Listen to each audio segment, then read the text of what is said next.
जय हिंद। आज के इस वीडियो में हम दीर्घवृत्त का क्षेत्रफल का क्या फॉर्मूला होता है उसके बारे में सीखेंगे और ये एग्जाम में पूछा भी जाता है। इससे पिछले वीडियो में मैंने बताया था कि वृत्त का क्षेत्रफल जो कि एग्जाम 2019 में पूछा भी था, उसी तरह हो सकता है कि दीर्घवृत्त का भी क्षेत्रफल पूछ दे।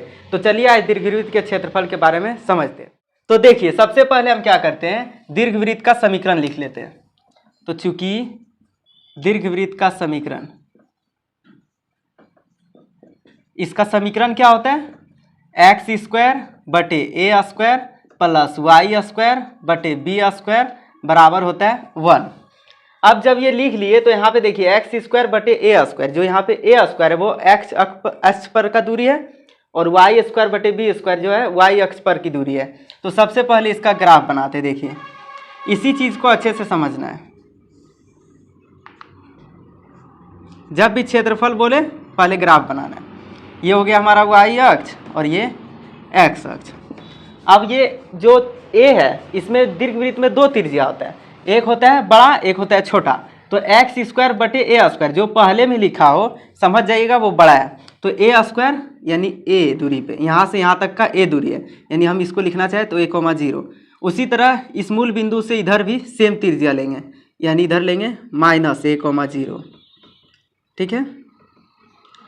अब देखिए, ये जो b है वह इधर वाला त्रिज्या है, ये थोड़ा सा छोटा ले रहे हैं हम, यानी इसको लिख सकते हैं 0,b और इधर भी सेम दूरी पे 0,-b।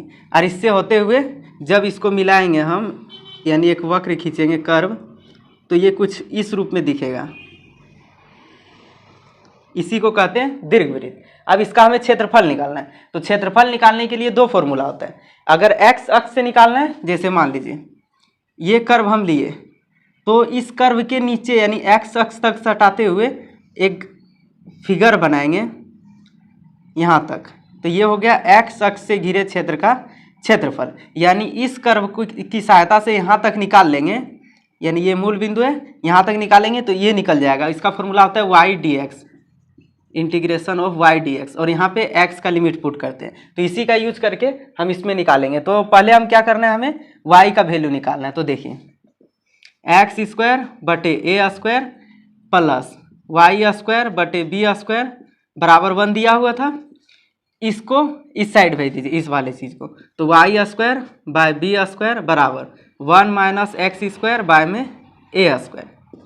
तो यहाँ से वाई स्क्वायर बाय में बी स्क्वायर, यहाँ पे एलसीएम लेंगे तो ए स्क्वायर हो जाएगा और ये ए स्क्वायर यहाँ पे आ जाएगा, यानी ए स्क्वायर माइनस एक्स स्क्वायर। अब देखिए, वाई स्क्वायर बराबर बी स्क्वायर को उस साइड में भेजिए, तो बी स्क्वायर और ये बाय में जो है उसको ए स्क्वायर इधर रखते और ये इंटू में ए स्क्वायर माइनस एक्स स्क्वायर।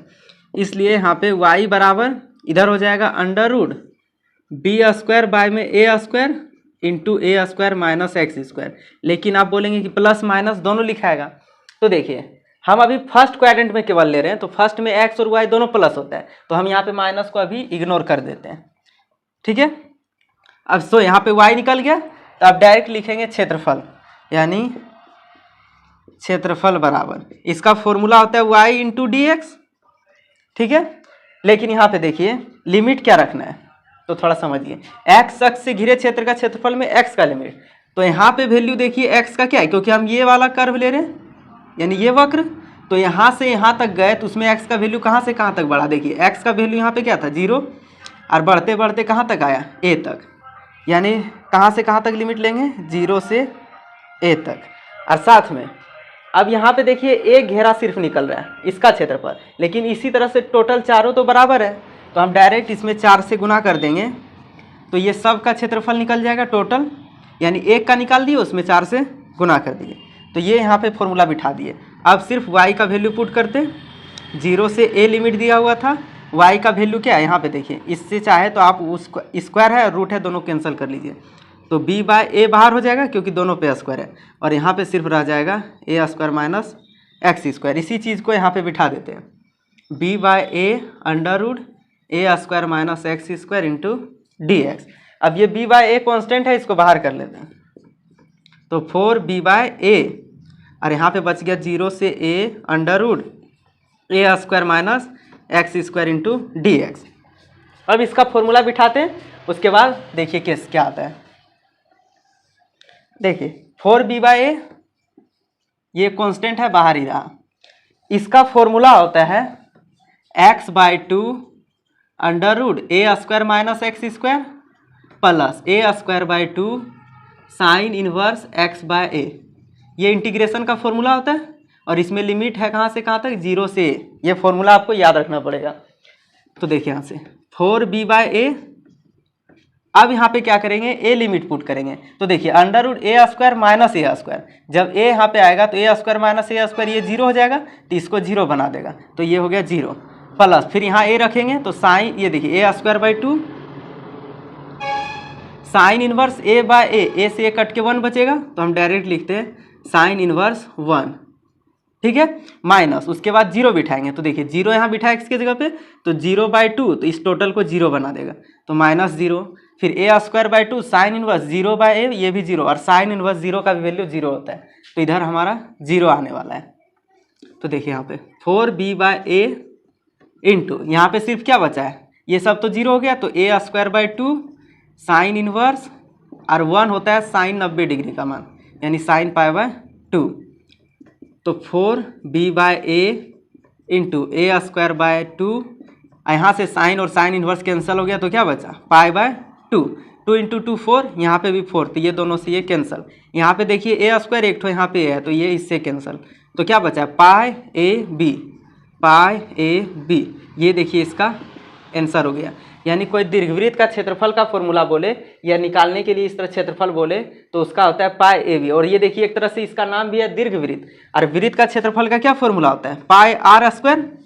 उसमें जो r रहता है, चारों का चारों r बराबर रहता है, लेकिन इसमें क्या हो रहा है, दो त्रिज्या बन जा रहा है, एक त्रिज्या ये, दूसरा त्रिज्या ये, जिस यानी एक a हो गया, दूसरा त्रिज्या b हो गया। तो इसी r को हम अगर हम इस तरह लिखते हैं r × r, लेकिन यहाँ पे त्रिज्या अलग अलग है, तो एक जगह पर a त्रिज्या, एक जगह पर b त्रिज्या, यानी देखिए एक तरह से वही चीज़ गुना है कि नहीं, π/a/b।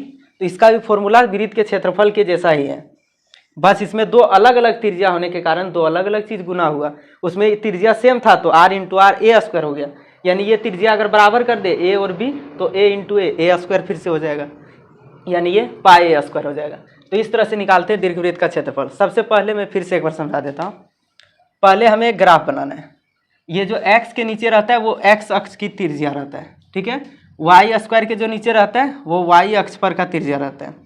और इस तरह से फिगर बना लेंगे, एक ठो को कोई घेर देंगे और इसमें लिमिट लेंगे x का 0 से a, यानी कहाँ से कहाँ तक गया है।